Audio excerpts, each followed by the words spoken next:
কালপুরুষের যে গ্রহগত সন্নিবেশ অর্থাৎ আজকের বর্তমান গোচরে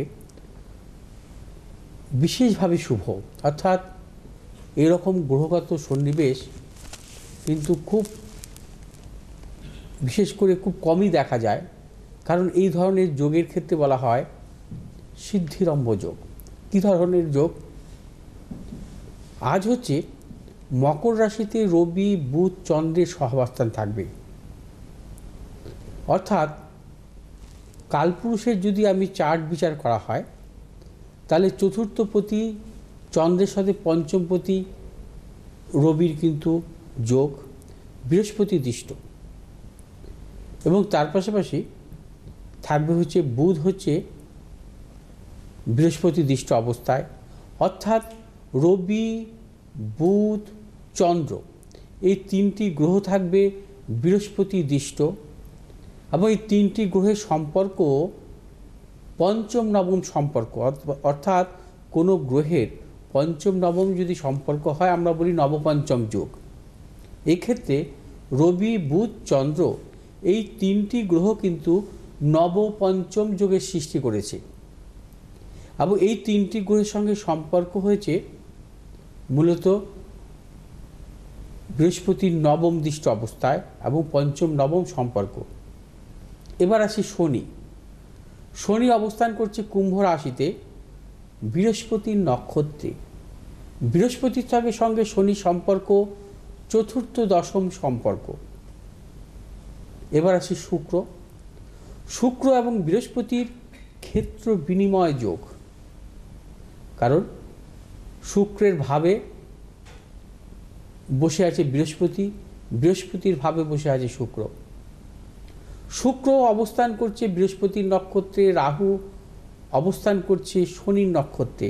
অর্থাৎ রাহু শনির সম্পর্ক তৃতীয় একাদশ, এবং শুক্র এবং বৃহস্পতির সম্পর্ক হচ্ছে তৃতীয় একাদশ। অর্থাৎ বৃহস্পতির সাথে রাহু শুক্রের সম্পর্ক তৃতীয় একাদশ, রবির সাথে সম্পর্ক হচ্ছে নবম পঞ্চম, চন্দ্রের সাথে সম্পর্ক হচ্ছে নবম পঞ্চম, এবং বুধের সাথে সম্পর্ক হচ্ছে নবম পঞ্চম, শনির সাথে সম্পর্ক হয়েছে চতুর্থ দশম, কেতুর সঙ্গে সম্পর্ক হয়েছে নবপঞ্চম। কেতু ও বৃহস্পতি দৃষ্ট পঞ্চম ভাবে আছে। অর্থাৎ সমস্ত গ্রহগুলোই কিন্তু একটা বিশেষ যোগ সৃষ্টিকারী, এবং মঙ্গলের সাথে বৃহস্পতির সম্পর্ক হয়েছে দ্বিতীয় দ্বাদশ সম্পর্ক। অর্থাৎ মূলত দেখা যায় যে বিশেষ করে যদি অশুভ গ্রহ শুভ গ্রহের যদি বা শুভ গ্রহের যদি কখনো যদি দ্বিতীয় দ্বাদশ সম্পর্ক হয় সেক্ষেত্রে শুভ ফল দেয়। অর্থাৎ এখানে দেখা যাচ্ছে যে আমরা যখন জ্যোতিষ শাস্ত্র অনুযায়ী যখন বিচার করি যে গ্রহগত যখন অবস্থান বৃহস্পতির সঙ্গে সম্পর্ক যদি গ্রহগুলো শুভ হয় সেই জাতক জাতিকার জীবনে সাফল্য পান। অর্থাৎ এখানে বৃহস্পতির সাথে রবি চন্দ্র বুধ শুভ সম্পর্ক সৃষ্টি করেছে, শনির সাথে বৃহস্পতির শুভ সম্পর্ক সৃষ্টি করেছে, কেতুর সাথে বৃহস্পতির শুভ সম্পর্ক সৃষ্টি করেছে, শুক্রের সাথে বৃহস্পতির শুভ সম্পর্ক সৃষ্টি করেছে, রাহুর সাথে বৃহস্পতির শুভ সম্পর্ক সৃষ্টি করেছে। অর্থাৎ সমস্ত গ্রহের সাথে বৃহস্পতির শুভ সম্পর্ক। যেহেতু বৃহস্পতি হচ্ছে কালপুরুষের নবম প্রতিকারক গ্রহ, ভাগ্য প্রতিকারক গ্রহ, অর্থাৎ এই ধরনের যোগ হচ্ছে খুব বিরল। এই জন্যই আমরা বলি যে আজকে যে মৌনী অমাবস্যার যে প্রাক্কালে এই ধরনের যোগের জন্য কিন্তু মহাকুম্ভের যে একটি মহাকুম্ভের যে বিশেষ যোগ, এবং এই যোগে কিন্তু মূলত স্নান করার ক্ষেত্রে কিন্তু শুভ যোগ। অর্থাৎ এই দিনটি হচ্ছে বিশেষভাবে শুভ। এই ধরনের যোগের ক্ষেত্রে আমরা বলি সিদ্ধিরম্ভ যোগ। অর্থাৎ এই সিদ্ধিরম্ভ যোগ আমরা জাতক জাতিকার জন্মছকে দেখি, মূলত দেখি যে দেখা যায় রবির সাথে বৃহস্পতি সম্পর্কে হয়, বা রবির সাথে শনির সম্পর্কে হয়, রবির সাথে বৃহস্পতির সঙ্গে আবার চন্দ্রের সম্পর্কে হয়। কিন্তু সমস্ত গ্রহের সাথে বৃহস্পতির যে সম্পর্ক, এই যোগ কিন্তু খুবই বিরল। কারণ এই ধরনের যোগ কিন্তু রাশিচক্রে অর্থাৎ গোচরে দেখা মেলে না, অর্থাৎ এই ধরনের যোগ হচ্ছে বিরল যোগ।